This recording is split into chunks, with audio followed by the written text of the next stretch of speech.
好来，乡亲啊，继续来看这个台中市政府抽查市面上的红婴仔床，高达7成无合格，大部分拢是无符合着国家的标准，拢是这个结构安全性来出问题。譬如讲，这个空伤大空，婴仔的手指头啊，或者是头壳会卡伫个空壳内底来受伤。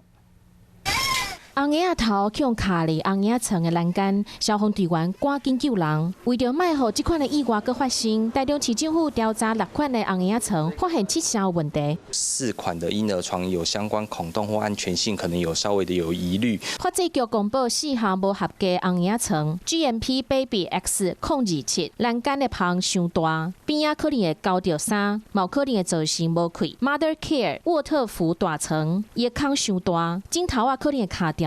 弟弟5合1红婴仔床，床底帮串，可能会互囡仔插到，切试了栏杆还佫会断去。东心的拉斐尔中床底帮的旁，可能会互头卡掉咧，螺丝嘛可能会交着衫。这4款红婴仔床都袂当卖。做一个整形符合规定之后，然后再送我们目前是送那个第三方的测试通过之后。